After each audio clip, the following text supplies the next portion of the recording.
વિશ્વ મહિલા દિવસે અમદાવાદ શહેર પોલીસ અને આશીર્વાદ ફાઉન્ડેશનના સહિયારે પોલીસ મહિલા અને નર્સિંગ વિદ્યાર્થીઓનું મેયર અને શહેર પોલીસ કમિશનરના હસ્તે સન્માન કરવામાં આવ્યું। આજે વિશ્વ મહિલા દિવસ, જ્યાં મહિલાઓ દ્વારા વિવિધ ક્ષેત્રે કાર્યરત રહી અલગ અલગ ફિલ્ડમાં અગ્રેસર જોવા મળી રહી છે। આજે વિવિધ ફિલ્ડમાં મહિલાઓ પણ પુરુષની સાથે સમકક્ષ જોવા મળી રહી છે અને ભારત અને રાજ્યનું નામ રોશન કરી રહી છે।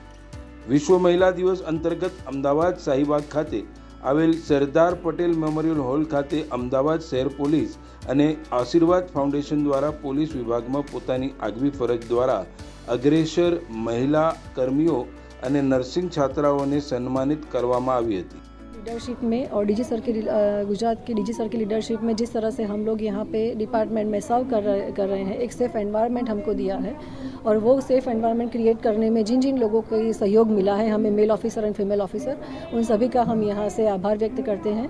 और हमारी संस्कृति शिव और शक्ति की है। शक्ति अगर अच्छे से अपना दायित्व निभा रही है तो उसमें शिव का भी उतना ही रोल है। सो आज के दिन मैं शिव को भी नमन करती हूँ, उनका भी आभार व्यक्त करती हूँ और हर एक शक्ति को भी मैं यहाँ से नमन करती हूँ। पुलिस की जो शी टीम है, उनके 4 जो शी टीम के मेंबर हैं, उनको अच्छे से कामगिरी के लिए हमने अभी सर्टिफिकेट इश्यूज़ कर रहे हैं। और जो नर्सिंग में भी जो अच्छे से पढ़ाई कर रहे हैं, वो अच्छे से सर्व कर रहे हैं नर्सिंग स्टाफ में, उनको भी हमने ट्रॉफी दे के सम्मानित किया है। यही कि महिला एक शक्ति का स्वरूप है। अपनी शक्ति को पहचाने, समाज को सशक्तिकरण बनाने के लिए अपना कंट्रीब्यूशन कीजिए। आप जिस डिपार्टमेंट में हैं, जिस घर में रह रही हैं, जिस कॉर्पोरेट कल्चर में काम कर रही हैं, अपना बेस्ट देके एक अच्छी सी और स्वस्थ सोसाइटी और स्वस्थ देश बनाने के लिए अपना कंट्रीब्यूट कीजिए।